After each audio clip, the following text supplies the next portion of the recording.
વિદ્યાર્થી મિત્રો નમસ્કાર. ભૌતિક વિજ્ઞાનના ઈ લર્નિંગના વર્ગોના માધ્યમથી આ ઓનલાઈન વિડિયો લેક્ચરમાં આપણે આજે પ્રકરણ 5 નો મહત્વનો ભાગ જે ન્યૂટનના ગતિના નિયમો છે એની આપણે વાત કરવાના છે. અને એમાં આપણે ન્યૂટનનો ગતિનો પહેલો નિયમ શીખવાના છીએ. ન્યૂટનનો ગતિનો પહેલો નિયમ, the first law of motion. ન્યૂટનનો ગતિનો પહેલો નિયમ.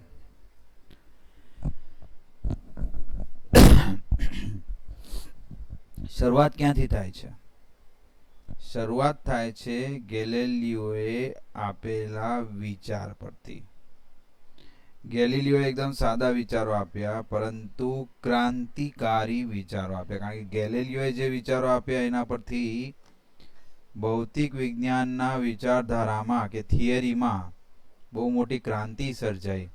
એટલે આપણે એના વિચારો ભલે સાદા હતા ગેલિલિયોના, પરંતુ એ સાદા વિચારો અને ક્રાંતિકારી એટલા માટે કારણ કે એને ભૌતિક વિજ્ઞાનમાં ક્રાંતિ કરી. એને એરિસ્ટોટેલિયનની જે ભૌતિક વિજ્ઞાનની માન્યતાઓ હતી, જે એનું યંત્રશાસ્ત્ર હતું, એ પૂર્ણ ખતમ કરી નાખ્યું અને એક નવું યંત્રશાસ્ત્ર અસ્તિત્વમાં આવ્યું. આ કાર્ય સર્વકાલીન મહાન વૈજ્ઞાનિકોમાંના એક એવા આઇઝેક ન્યૂટનને લગભગ એકલે હાથે પાર પાડ્યું. એટલે પછી આ બે વૈજ્ઞાનિકો પૂર્ણ થઈ ગયા પછી ન્યૂટનનું કાર્ય ચાલુ થયું. ન્યૂટને પોતાનું કાર્યક્ષેત્ર ચાલુ કર્યું. અને આ ન્યૂટનના કાર્યક્ષેત્રને લીધે આ જે મિકેનિક્સ છે, યંત્રશાસ્ત્ર છે, એને બહુ જ વધારે વેગ મળ્યો. અને હવે યંત્રશાસ્ત્ર ખૂબ આગળ વધીને એક મોટું વિજ્ઞાન તરીકે ઉપસી આવ્યું છે. ન્યૂટને શું કર્યું? ન્યૂટને ગેલિલિયોના વિચારોથી શરૂઆત કરીને યંત્રશાસ્ત્રનો પાયો નાખ્યો અને એણે પોતાના ગતિના 3 નિયમ આપ્યા. બરાબર છે? આપણે લખીએ અહીંયા ન્યૂટનના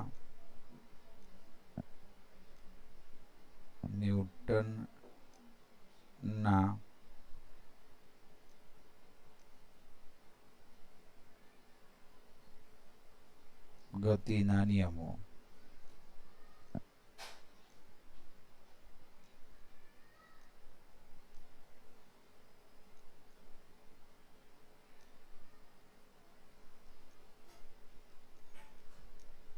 બરાબર છે? ન્યૂટનના ગતિના નિયમો 3 નિયમો આપ્યા. એના પોતાના નામ પરથી જ એના નિયમો ઓળખાય છે. ગેલિલિયોનો જડત્વનો નિયમ એ તેનું આરંભ બિંદુ છે. આ નિયમને જ ગતિનો પહેલો નિયમ તરીકે ઓળખાય. આ જ નિયમને થોડું પરિવર્તન કર્યું ન્યૂટને અને ગતિનો નિયમ તરીકેને ઓળખ્યું. આ નિયમ શું છે જુઓ. આ નિયમની વ્યાખ્યા અહીંયા વાક્યમાં કરવામાં આવેલ છે. જુઓ, દરેક પદાર્થ તેની સ્થિર અવસ્થા અથવા નિયમિત સુરેખ ગતિની અવસ્થા જાળવી રાખે છે, સિવાય કે કોઈ બાહ્ય બળ તેને અન્ય કોઈ કંઈ કરવાની ફરજ પાડે. એટલે બાહ્ય બળ ન લાગે ત્યાં સુધી, એવું કહેવાનો મતલબ છે. જ્યાં સુધી કોઈ બાહ્ય બળ લાગે નહીં ત્યાં સુધી દરેક પદાર્થ પોતાની સ્થિર અવસ્થા અથવા નિયમિત સુરેખ ગતિની અવસ્થા જાળવી રાખે છે. સ્થિર અવસ્થા અથવા નિયમિત સુરેખ ગતિની અવસ્થા, આ બે મૂળભૂત અવસ્થાઓ છે. આ બંનેમાં પ્રવેગ શૂન્ય હોય છે. આથી ગતિનો પહેલો નિયમ સરળ રીતે આ પ્રમાણે રજૂ કરી શકાય કે જો પદાર્થ પર ચોખ્ખું બાહ્ય બળ, મુખ્ય વાત આ છે, કોઈ બાહ્ય બળ ન લાગતું હોય, બાહ્ય બળ શૂન્ય હોય તો તેનો પ્રવેગ શૂન્ય હોય છે. અને જો પદાર્થ પર ચોખ્ખું બાહ્ય બળ લાગતું હોય તો જ તેનો પ્રવેગ અશૂન્ય હોય છે. એટલે કે બાહ્ય બળ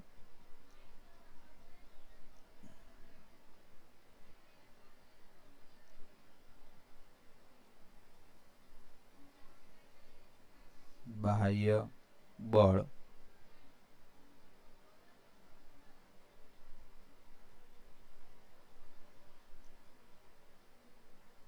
જો બાહ્ય બળ લાગે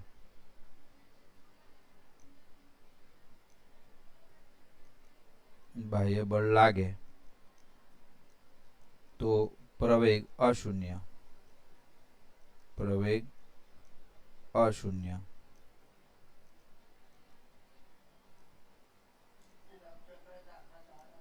અને બાહ્ય બળ ન લાગે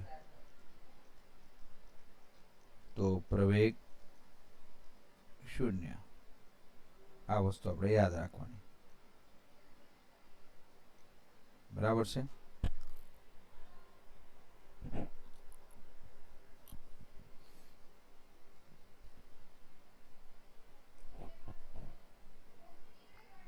આ નિયમોના વ્યાવહારિક ઉપયોગોમાં બે પ્રકારની પરિસ્થિતિઓનો સામનો કરવો પડે છે. બે પ્રકારની પરિસ્થિતિઓ. કઈ બે પ્રકારની? કેટલાક કિસ્સાઓમાં આપણે જાણીએ છીએ કે પદાર્થ પરનું ચોખ્ખું બાહ્ય બળ શૂન્ય છે. આવા કિસ્સામાં આપણે એવો નિર્ણય કરીએ છીએ કે પદાર્થનો પ્રવેગ શૂન્ય છે. ઉદાહરણ તરીકે, બીજા બધા પદાર્થોથી દૂર અને પોતાના રોકેટો બંધ કરેલા હોય તેવું અવકાશયાન બાહ્ય અવકાશમાં હોય ત્યારે તેના પર કોઈ ચોખ્ખું બાહ્ય બળ લાગતું નથી. પહેલા નિયમ મુજબ તેનો પ્રવેગ શૂન્ય હોવો જોઈએ. જો તે ગતિમાં હોય તો નિયમિત વેગથી ગતિ કરવાનું ચાલુ જ રાખવું જોઈએ. એટલે જો તમને ખબર હોય તો અવકાશમાં પ્રવાસ કરતું અવકાશયાન ત્યાં બળતણની જરૂર નથી પડતી. બધા રોકેટો બંધ હોય એટલે બળતણ બંધ હોય તો એ અવકાશયાન ગતિ કરે છે, કારણ કે કોઈ ચોખ્ખું બાહ્ય બળ લાગતું નથી. એનો પ્રવેગ શૂન્ય હોય, પરંતુ એ ગતિમાં તો હોય જ. જો તે ગતિમાં હોય તો તે નિયમિત વેગથી ગતિ કરવાનું ચાલુ રાખે છે. એ પ્રવેગિત ના થાય પણ ગતિ તો ચાલુ જ રાખે. આમ આ બહુ જ મહત્વનું ઉદાહરણ છે ન્યૂટનના ગતિના પહેલા નિયમનું. બહુ જ મહત્વનું ઉદાહરણ છે કે પોતાની ગતિ તો એ ચાલુ રાખે છે. જો કે ઘણી બધી વાર આપણને પ્રારંભમાં ઘણા બધા બળોની ખબર હોતી નથી. એ કિસ્સામાં જો આપણને ખબર પડે કે પદાર્થ પ્રવેગિત નથી, એટલે કે આપણને બળોની ખબર નથી અને એક વસ્તુ ખબર પડી ગઈ કે પદાર્થ પ્રવેગિત નથી, એટલે કે કાં તો એ સ્થિર છે કાં તો એ નિયમિત સુરેખ ગતિ કરે છે. પ્રવેગિત નથી એટલે આ બેમાંથી એક વસ્તુ, કે કાં તો એ સ્થિર છે કાં તો નિયમિત સુરેખ ગતિ કરે છે. તો આપણે પહેલા નિયમ પરથી એવું અનુમાન કરી શકીએ કે પદાર્થ પરનું ચોખ્ખું બાહ્ય બળ શૂન્ય હોવું જ જોઈએ. એટલે કે અહીંયા આપણને બળની પણ માહિતી મળે છે. જો આપણને એવું ખબર પડી જાય કે પ્રવેગ નથી, પદાર્થને પ્રવેગ નથી, પદાર્થ પ્રવેગિત નથી, તો એવી પરિસ્થિતિમાં એને બાહ્ય બળ પણ નથી લાગતું, એવા નિયમ પરથી ખબર પડી જાય. ગુરુત્વાકર્ષણ દરેક સ્થળે છે. ખાસ તો પૃથ્વી પરની ઘટનાઓમાં દરેક પદાર્થ પૃથ્વીનું ગુરુત્વાકર્ષણ બળ અનુભવે છે. પૃથ્વી પરનો કોઈ પણ પદાર્થ પૃથ્વીનું ગુરુત્વાકર્ષણ બળ અનુભવે છે. એ આપણે ધ્યાનમાં રાખવું જોઈએ. વળી ગતિમાં રહેલા પદાર્થો સામાન્ય રીતે ગતિ અવરોધતા બળો જેમ કે ઘર્ષણ બળ, શ્યાનતા બળ એ બધાનો અનુભવ કરે છે. તેથી જો પૃથ્વી પર કોઈ પદાર્થ સ્થિર હોય કે નિયમિત સુરેખ ગતિમાં હોય તો તે એટલા માટે નહીં કે તેના પર કોઈ બળો લાગતા નથી, પણ એટલા માટે કે તેના પર લાગતા જુદા જુદા બાહ્ય બળો નાબૂદ થાય છે. એટલે કે કુલ થઈને ચોખ્ખું બાહ્ય બળ શૂન્ય થાય છે, એટલે એને પ્રવેગ હોતો નથી. એક સમક્ષિતિજ સપાટી પર સ્થિર રહેલા એક પુસ્તકનો વિચાર કરો. આ એક ઉદાહરણ છે જેમાં એક સમક્ષિતિજ સપાટી પર એક સીધું એવું પુસ્તક રાખવામાં આવેલ છે અને એ પુસ્તકને જો બાહ્ય બળ ના લગાડીએ તો એ પુસ્તક સ્થિરનું સ્થિર રહે છે અને જો બાહ્ય બળ લાગે તો એ પુસ્તક ગતિમાં આવે છે. જુઓ આપણે આકૃતિ જોઈએ. આ આકૃતિ છે, એમાં આ તમે જોઈ શકો છો. અહીંયા આ પુસ્તક છે, આ પુસ્તક છે, ટેબલ પર મૂકેલું એક પુસ્તક છે, બરાબર છે. અને આ પુસ્તક જે છે એ સ્થિર છે, એક સ્થિર પુસ્તકની અહીંયા વાત ચાલે છે. આકૃતિ 5.2a ની વાત, એટલે આ આકૃતિની જ આપણે વાત કરી રહ્યા છીએ. તેના પર બે બાહ્ય બળો લાગે છે. આ પુસ્તક પર બે બાહ્ય બળો લાગે છે, આપણને દેખાતા નથી.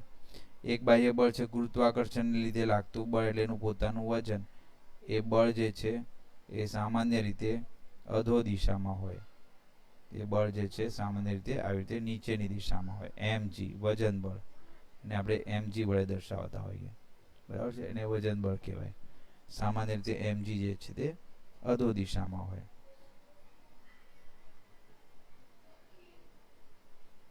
mg એ અધો નીચેની દિશામાં હોય.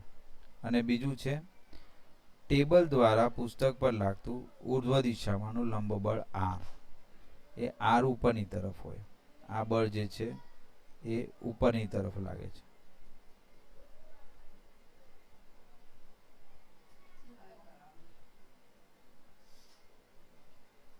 એક જ મિનિટ.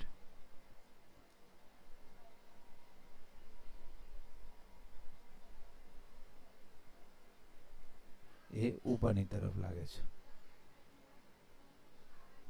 એક મિનિટ, હું થોડું સેટિંગ કરી લઉં છું અહીંયામાં થોડું. ઓકે, ઉપર તરફ લાગે છે. આ આર જે છે ઉપર તરફ લાગે છે. એમ બે બળ લાગે છે. જેમ આપણે વાત કરી, આર એ સ્વનિયમન કરતું બળ છે.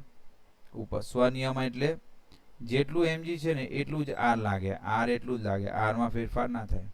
એટલે એ બંને એકબીજાને બેલેન્સ કરે, એટલે સ્વનિયમન કરતું બળ છે. ઉપર દર્શાવેલ જેવી પરિસ્થિતિનું આ એક ઉદાહરણ છે. બળો પૂરેપૂરા જાણીતા નથી, પરંતુ ગતિની અવસ્થા જાણીતી છે. આપણે પુસ્તક જે છે એ સ્થિર છે એવું આપણને ખબર છે.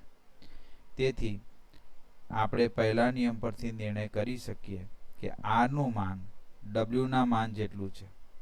ઘણીવાર એવું વિધાન જોવા મળે કે w = r, એટલે કે વજન બળ જે છે એના સ્વનિયમન કરતા ઉર્ધ્વ દિશામાંના લંબ બળ જેટલું છે.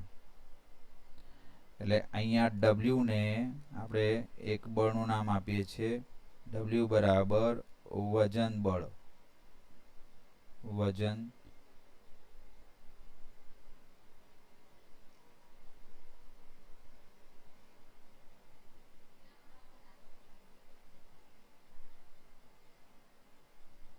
વજન બળ, w એટલે વજન બળ, અને r જે છે, r નો અર્થ થાય સ્વનિયમન કરતું લંબ બળ.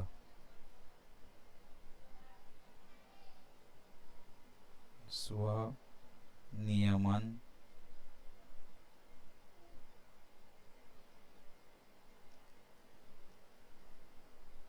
કરતું લંબ બળ.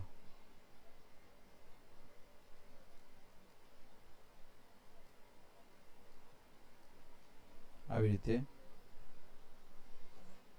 એને આપણે લખી શકીએ છીએ, સ્વનિયમન કરતું લંબ બળ.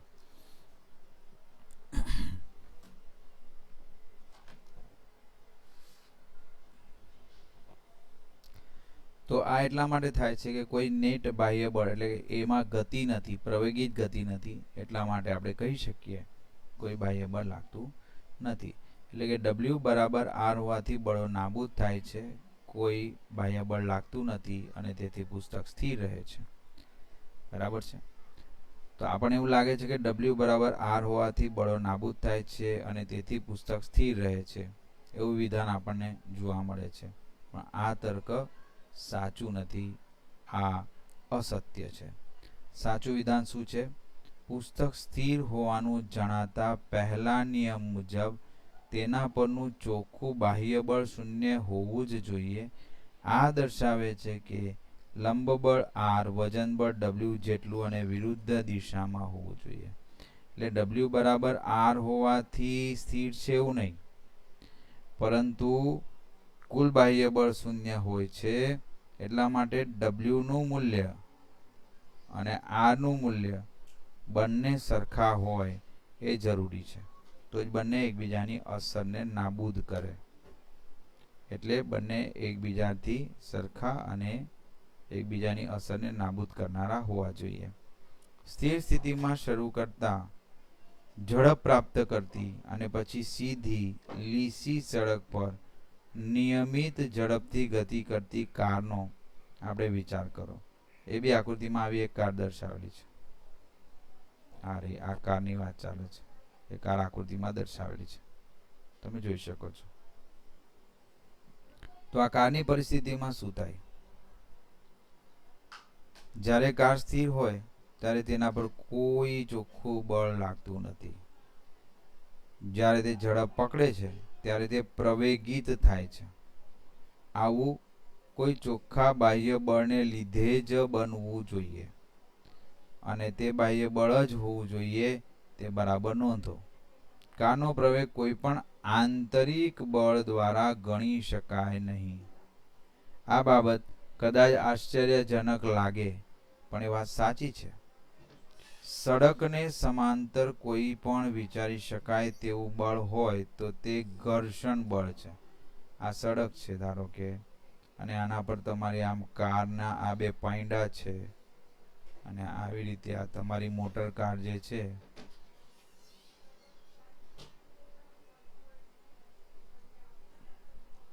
આ બાજુની દિશામાં ગતિ કરે છે.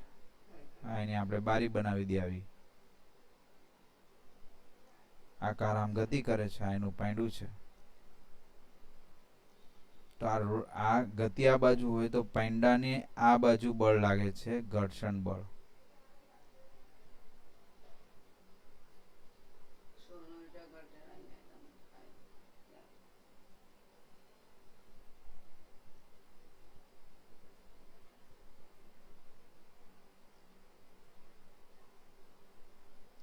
ઘર્ષણ બળ લાગે છે. આ બળ ગતિનો વિરોધ કરે છે. કારની જે ગતિ હોય છે એ ગતિનો વિરોધ કરે છે, અને આ ઘર્ષણ બળ જ કારને સમગ્રપણે પ્રવેગિત કરે છે. તમે ઘર્ષણ અંગે 5.9 આપણે શીખવાના જ છીએ. જ્યારે કાર અચળ વેગથી ગતિ કરે છે ત્યારે કોઈ ચોખ્ખું બાહ્ય બળ લાગતું નથી. જે ઘર્ષણ બળ હોય છે સડકને સમાંતર, એ ઘર્ષણ બળ જ કારને પ્રવેગિત કે પ્રતિપ્રવેગિત કરી શકે. પહેલા નિયમમાં સમાયેલો પદાર્થના જડત્વનો ગુણધર્મ કેટલીક પરિસ્થિતિઓમાં સ્પષ્ટ જણાય છે. એટલે આપણે જોયું કે પહેલો નિયમ જે છે એમાં જડત્વનો ગુણધર્મ એની વ્યાખ્યા આપેલી છે, અને એના કેટલાક ઉદાહરણો છે. ધારો કે આપણે એક સ્થિર બસમાં ઊભા છીએ અને ડ્રાઈવર બસને એકાએક ચાલુ કરે છે. એક ધક્કા સાથે આપણને પાછળની તરફ ફેંકાઈ જઈએ છીએ. આવું કેમ થાય છે? તો આપણા પગ જે છે બસના તળિયાના સંપર્કમાં છે. જો ઘર્ષણ ન હોત તો આપણે જ્યાં હતા ત્યાં ને ત્યાં જ રહેત અને બસનું તળિયું આપણા પગ નીચે આગળ સતત ખસત અને બસનો પાછળનો ભાગ આપણને અથડાત. જો કે સદનસીબે પગ અને બસના તળિયા વચ્ચે થોડું ઘર્ષણ હોય છે. જો બસ ચાલુ થવું બહુ એકાએક ન હોત, એટલે કે પ્રવેગ બહુ ઓછો હોત, તો ઘર્ષણ બળ આપણા પગને બસની સાથે પ્રવેગિત કરવા માટે પૂરતું હોત, પરંતુ આપણું શરીર સંપૂર્ણપણે એક દ્રઢ પદાર્થ નથી. તે વિરૂપિત થઈ શકે તેવું છે. એટલે એ પોતાનો આકાર બદલી શકે. વિરૂપિત થવું એટલે શું? પોતાનો આકાર બદલવો. વિરૂપિત થવું એટલે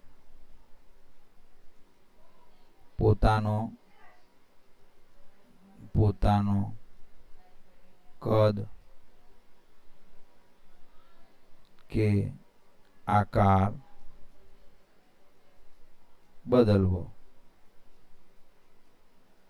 એનો મતલબ થાય છે વિરૂપિત થવું. વિરૂપિત થવું એટલે પોતાનો કદ કે આકાર બદલવો. તો આપણું શરીર સંપૂર્ણપણે એક દ્રઢ પદાર્થ પણ નથી, તેથી તે વિરૂપિત થઈ શકે તેવું છે નહીં. એટલે કે વિરૂપિત થઈ શકે તેવું છે એટલે આપણે આગળ તરફ ખસી શકીએ. એટલે કે તે જુદા જુદા ભાગો વચ્ચે થોડી સાપેક્ષ ગતિ થવા દે છે. આનો અર્થ એ છે, જ્યારે આપણા પગ બસ સાથે જાય છે ત્યારે શરીરના બાકીનો ભાગ જડત્વને લીધે જ્યાં હોય ત્યાં જ રહે છે. તેથી બસની સાપેક્ષે આપણે પાછળ ધકેલાઈએ છીએ. જો કે આવું થાય કે તરત જ બાકીના શરીર પર સ્નાયુ વડે એટલે કે પગ વડે લાગતા બળો પોતાનો ભાગ ભજવે છે અને શરીરને બસની સાથે ગતિ કરાવે છે. જ્યારે બસ એકાએક અટકે છે ત્યારે પણ આવું જ થાય છે.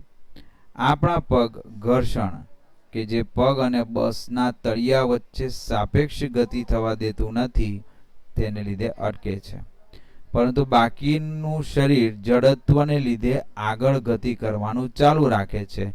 આમ આપણે આગળ ધકેલાઈએ છીએ. ફરીથી સ્નાયુ વડે લાગતા બળો પોતાનો ભાગ ભજવે છે અને શરીરને સ્થિર સ્થિતિમાં લાવે છે. તો આ બે ઉદાહરણો બહુ જ મહત્વના ઉદાહરણો છે. બંને ઉદાહરણમાં એક જ વસ્તુ જોવા મળે છે, જડત્વનો નિયમ.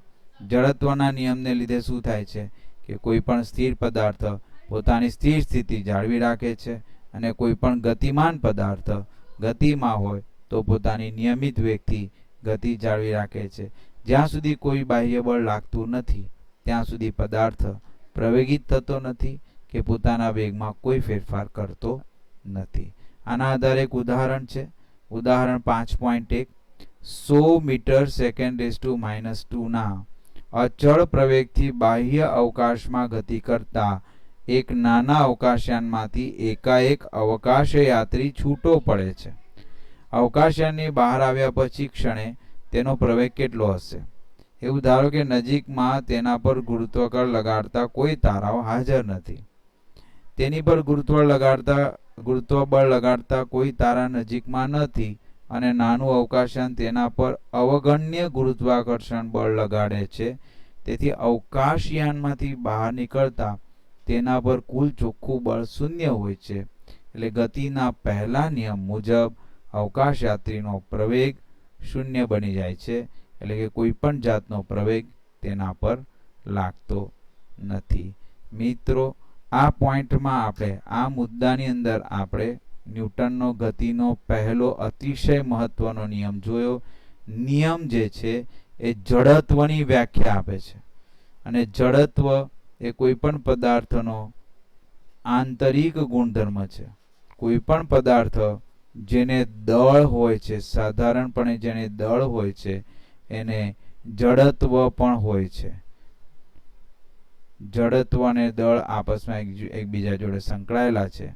એમ આ ન્યૂટનનો ગતિનો પહેલો નિયમ જડત્વની વ્યાખ્યા આપે છે. તો આ ન્યૂટનના ગતિના પહેલા નિયમનો થિયરી એકવાર વ્યવસ્થિત વાંચી લેવી અને નોટબુકમાં એકવાર સારા અક્ષરે લખી લેવાની છે.